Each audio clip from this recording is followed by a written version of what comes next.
The Samsung Galaxy M21 is a €219 smartphone that was just released in Europe. I'm NJ for mynexttablet.com, and this time I'm unboxing a smartphone instead of a tablet. Let's get to it.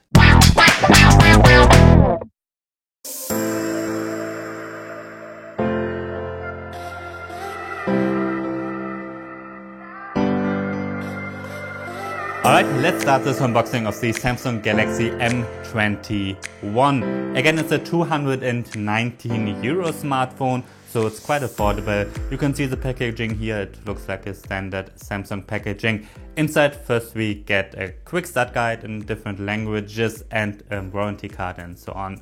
Then we've got the phone itself, it's wrapped in plastic, and the phone itself is made out of plastic too, the back at least.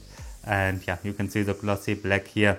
But yeah, it seems to be well made. Then we get a SIM eject tool and a standard USB-C charging cable, and of course the standard charger as well.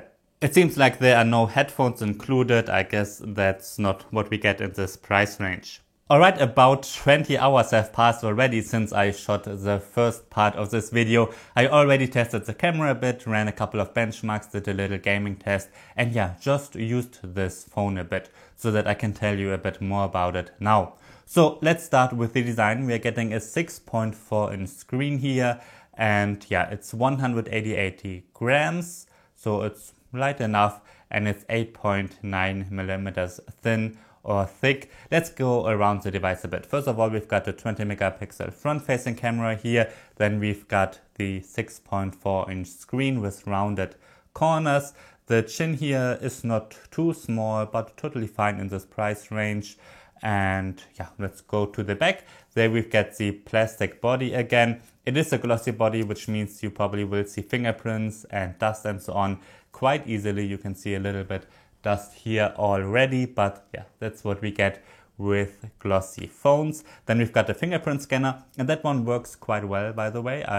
It was easy to set up and it works very well. If you want, you can use facial recognition with the front-facing camera too, but that probably won't be as secure because it's only the front-facing camera and no additional sensor. But yeah, the fingerprint scanner works very well. Then we've got the camera module here, and that one consists of a 48 megapixel normal camera and then an 8 megapixel wide angle camera and a 5 megapixel sensor that's for depth detection for those blurry effects, blurry background effects. And then we got the standard LED there as well. We get the Samsung logo here, and all the way on the bottom there's a USB-C port, and we still get a headphone jack. I really like that, because yeah, I like headphone jacks. So we still get them with cheaper phones apparently. Then we've got one single speaker, so it's not really a stereo speaker, and you don't hear any stereo separation. I already tried Netflix to see if you can watch it in HD, which you can, and the sound only comes out of one side. So yeah, and the sound is not amazing. I mean, it's usable, of course, to watch YouTube with.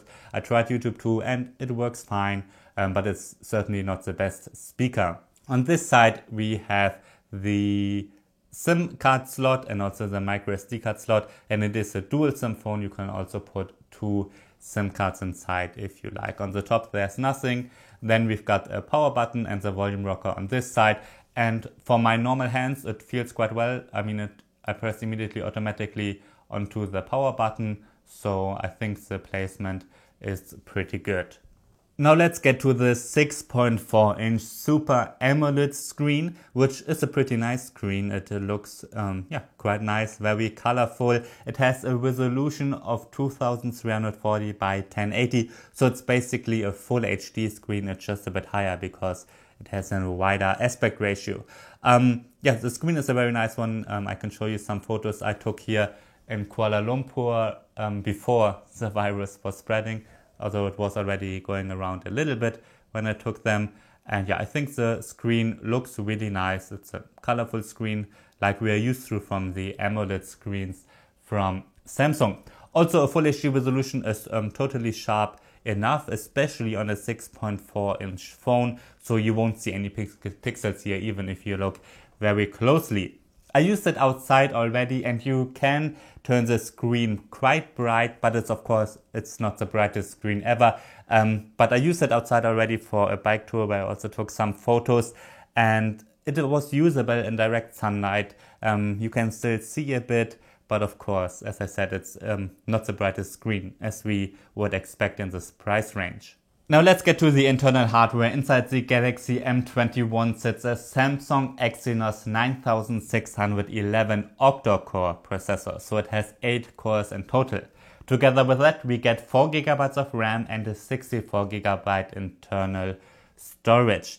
Out of those 64GB, you can use 49.3GB out of the box. The rest is taken up by the system and the pre-installed apps. I already ran Geekbench 5 and you can see the results here. I also took some of their website for the other phones so that you can have a little bit of a comparison here. The performance seems pretty good in real life too. I also did a gaming test. I played Call of Duty and that one looks and runs very smoothly. I had no issues at all playing Call of Duty. It's a fun game to play on here. I also played Asphalt 9, which is a racing game of course. And here, while it looks okay, I did notice some stuttering in between. It didn't run super smooth as Call of Duty mostly did. So there are some stutters with Asphalt 9. I mean, in this price range, you can't expect the best gaming performance of course. But as you can see, you certainly can play even a bit higher end games like Call of Duty and Asphalt 9, even though it is a really cheap phone.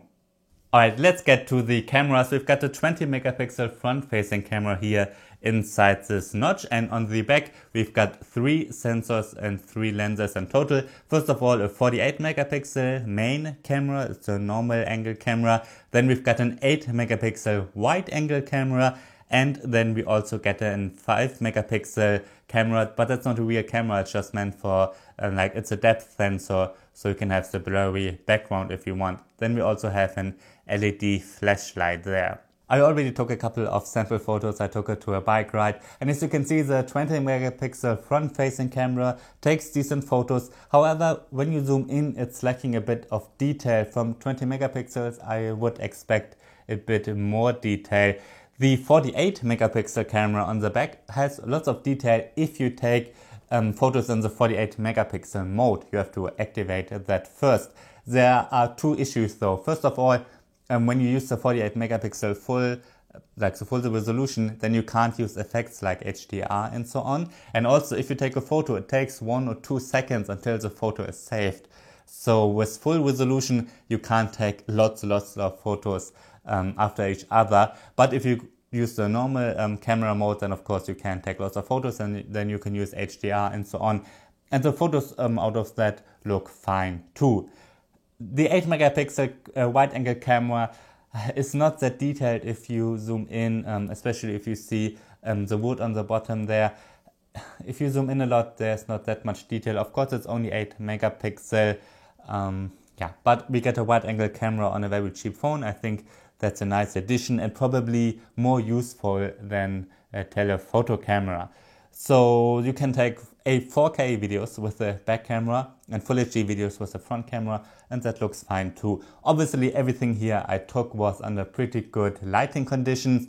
If you take photos in the dark, the picture will fall apart very fast. I mean, first of all, it's this phone camera, and then it's a cheap phone camera. But I think the quality under normal light is totally fine, especially if you don't have too high expectations.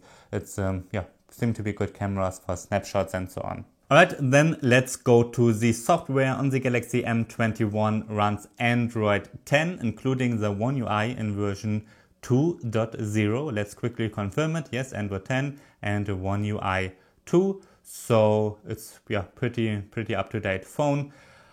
I'm usually testing tablets, and I haven't had a tablet with Android 10 yet, which is very sad, because I tested pretty much every tablet that was released this year. Okay, Android 10, One UI, and it has all these standard features that you are probably familiar with already from Samsung. You can have lots of customizations in the settings. You can have a blue light filter. You can even adjust the colors a bit. You can make it warmer. You can make it a bit colder if you want. And yeah, it's all the standard Samsung stuff. You can use facial recognition or the fingerprint scanner, and you can also replace those buttons here on the bottom. You can just use gestures if you want. So obviously all those Samsung apps pre-installed here too. First of all, Samsung has a couple of own ones. They have their own browser, of course their own phone apps and so on. They also have like a voice recorder, a Files app, radio app, their own internet app, as I said. We also get the standard Google apps. They're pre-installed as usual. YouTube works great.